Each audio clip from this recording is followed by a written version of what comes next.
Mari kita senantiasa dan selalu tetap bersyukur kepada Allah Subhanahu wa ta'ala yang memberikan kita kenikmatan berupa hidayah, taufik dan inayahnya, sehingga dengan hidayah itu kita mampu untuk melangkahkan kaki kita menuju masjid di waktu subuh ini. Mudah-mudahan seluruh amal ibadah kita diterima Allah Subhanahu wa ta'ala dan diridhoinya. Jemaah sekalian, sungguh mulia yang dijanjikan Allah Subhanahu wa ta'ala kepada orang-orang yang mukmin, kepada orang-orang yang iman dan selalu takwa kepada Allah Subhanahu wa ta'ala. Di dalam surat Luqman, Allah Subhanahu wa ta'ala berfirman, innal ladzina amanu wa amilus solihati lahum jannatun na'im. Sesungguhnya orang-orang yang senantiasa beriman kepada Allah Subhanahu wa ta'ala, kata Allah, lahum jannatun na'im, bagi mereka surga jannatun na'im, khalidina fiha wa'dallahi haqqa. Mereka hidup di dalam surga itu dalam keadaan kekal abadi selama-lamanya. Khalidina fiha, lahum jannatun na'im khalidina fiha wa'dallahi haqqa. Dan janji Allah itulah yang maha benar dan maha akan dilaksanakan oleh Allah Subhanahu wa ta'ala. Khalidina fiha wa'dallahi haqqa wa huwal azizul hakim. Dan dialah Allah zat yang maha bijaksana dan maha tinggi dan maha bijaksana. Jemaah sekalian, oleh karenanya di dalam surat yang lain Allah juga berfirman, innal ladzina amanu wa amilus solihati kanat lahum jannatul firdausi nuzula. Bagi orang-orang yang beriman dan selalu mengerjakan amal soleh, akan disediakan Allah Subhanahu wa ta'ala surga firdaus. Berarti kita sudah dijanjikan dua surga atau dua jenis surga.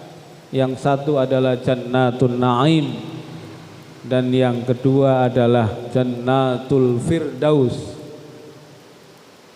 Khalidina fiha la yabghuna anha khiwala. Kita akan menempati surga Firdaus itu juga selama-lamanya, dan kita tidak pernah akan merasa kemudian tidak kerasan. Itu tidak terjadi bagi orang-orang iman, orang-orang yang beriman dan beramal soleh di dalam surga Firdaus. Bapak Ibu sekalian, tidak kerasan itu tidak bisa dijelaskan. Nek jenengan sedaya niku nate mondok, kemudian enggak kerasan, itu tidak bisa dijelaskan, tidak bisa diuraikan. Karena apa, sebab apa? Anak saya yang perempuan satu-satunya itu mondok di Karangasem itu sekolah sanawiyah. Nah, ketika saya kunjungi itu pantat saya dipegangi baju ini loh, baju di pantat saya dipegangi. Saya kemana-mana itu enggak dilepas. Saya tanya kenapa enggak kerasan, itu enggak bisa jelaskan. Pokoknya enggak kerasan. saya pengen pulang, Abah. Nah ini di dalam surga Firdaus itu tidak terjadi kemudian ada orang yang tidak kerasan. La yabghuna anha khiwala. Qul law kanal bahru midadal li kalimati rabbi. Seandainya Allah menjadikan lautan itu tinta untuk menulis nikmat Allah yang diberikan oleh Allah kepada kita di dalam surga Firdaus dan surga Jannatun Naim tadi itu tidak cukup, bahkan diberi lagi tinta itu seluas lautan yang diberikan oleh Allah ini masih tidak akan cukup untuk menghitung nikmat Allah. Insya Allah nikmat di dunia ini saja kita tidak bisa menghitungnya, apalagi kelak nikmat itu kita dapatkan di dalam surga Firdaus dan surga Jannatun Naim tadi. Jemaah sholat subuh yang berbahagia, inilah keberuntungan, inilah kebahagiaan kita yang betul-betul orang-orang yang beriman kepada Allah secara istiqomah, secara betul-betul lurus, tidak bengkok, tidak dicampuri dengan kezaliman, tidak dicampuri dengan kesyirikan terutama, tidak dicampuri dengan kita menduakan Allah Subhanahu wa taala atau mempersekutukan Allah Subhanahu wa taala. Maka itulah janji Allah Subhanahu wa taala tadi, kita disediakan surga Firdaus dan surga Jannatun Naim.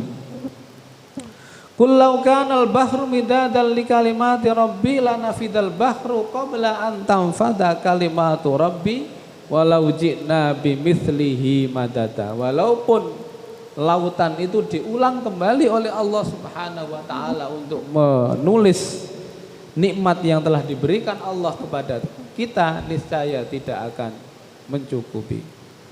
Qul innama ana basyarun mithlukum yuha ilayya annama ilahu wahid. Innama ilahukum ilahu wahid. Katakan Muhammad bahwa hanya Allah lah Tuhanmu yang satu. Tidak ada Tuhan yang akan bisa menyamai Allah Subhanahu wa ta'ala. Lah, kalau kita kaji ayat ini, maka sungguh kita sangat bodoh, sangat juhala, sangat jahiliyah kalau kemudian kita mengambil makhluk itu menjadi Tuhan. Apalagi Tuhan itu adalah benda mati yang kadang-kadang kita saksikan disembah, dibawa kemana-mana disembah, padahal itu buatannya sendiri dan tidak bisa membuat apa-apa. Tuhan itu yang disembah oleh orang-orang Nasrani, Yahudi, orang-orang yang selain kepercayaannya terhadap Islam atau terhadap agama Islam. Salah satu sahabat di zaman Rasulullah itu, bukan sahabat, maksud saya umat yang hidup di masa Rasulullah itu, ketika ayat ini turun, itu diceritakan ada seorang Nasrani itu sesembahannya berupa patung itu digoda oleh ya mungkin temannya, mungkin tetangganya.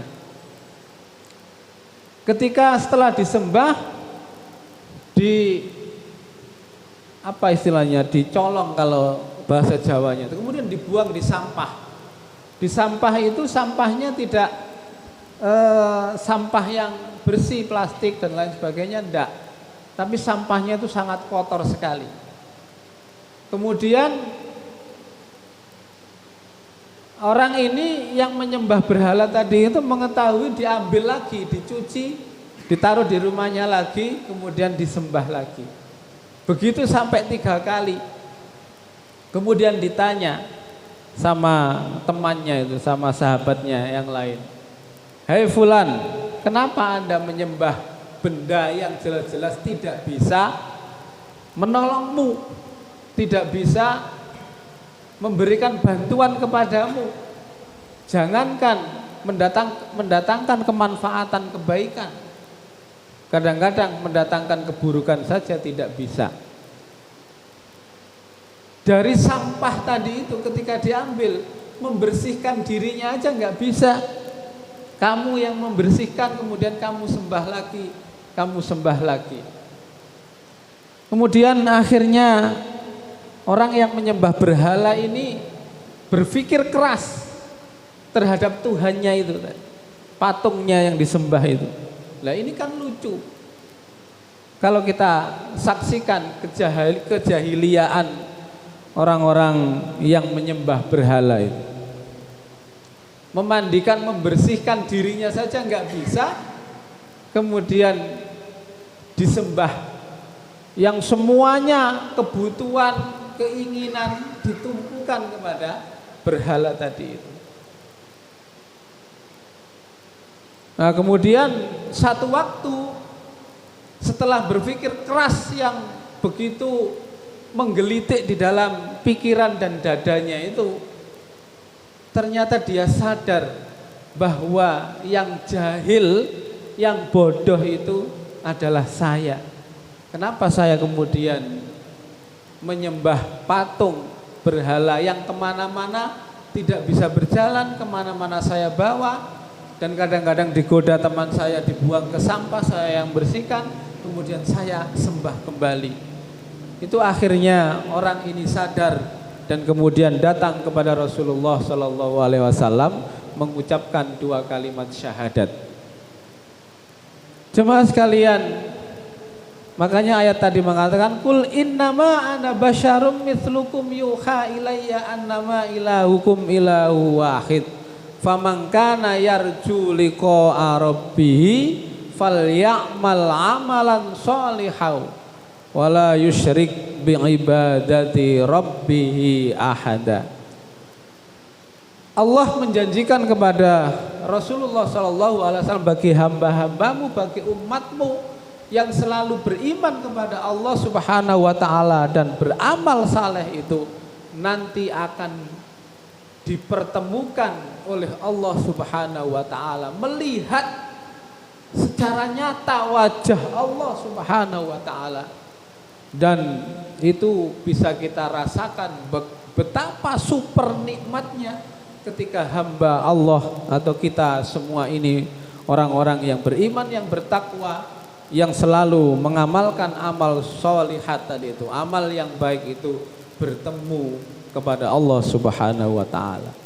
Jangankan kita bertemu, kita diberi nikmat yang diceritakan di surga itu saja, kita sudah mungkin tidak bisa mengucapkan terima kasih lagi, karena saking banyaknya kita, saking kepinginnya kita mengucapkan terima kasih kepada Allah Subhanahu wa ta'ala. Yang sering saya kutip, nikmat 99% yang akan dijanjikan oleh Allah Subhanahu wa ta'ala itu nanti akan disediakan di surganya Allah Subhanahu wa ta'ala. Apalagi kita kemudian bertemu kepada Allah Subhanahu wa ta'ala. Jemaah sekalian, mudah-mudahan tausiah yang sedikit ini bisa memperteguh iman dan takwa kita, senantiasa kita dengan sekuat tenaga yang sudah diberikan oleh Allah Subhanahu wa ta'ala kepada kita, betul-betul bisa kita gunakan secara maksimal, secara paripurna, kita beribadah kepada Allah Subhanahu wa ta'ala dengan sebenar-benarnya, tidak dicampuri syirik sedikit pun tadi itu, karena syirik ini yang akan menghalangi kita bertemu kepada Allah Subhanahu wa ta'ala. Demikian, mudah-mudahan bermanfaat bagi diri saya pribadi dan jamaah sekalian. sehingga kita bertambah ilmu kita untuk menjalankan kebenaran dan menjauhi kebatilan yang sudah diterangkan Al-Quran dan Sunnah Rasulullah Sallallahu Alaihi Wasallam. Kurang lebihnya saya mohon maaf. Akhiru da'wana anilhamdulillahi rabbil alamin. Assalamualaikum warahmatullahi wabarakatuh.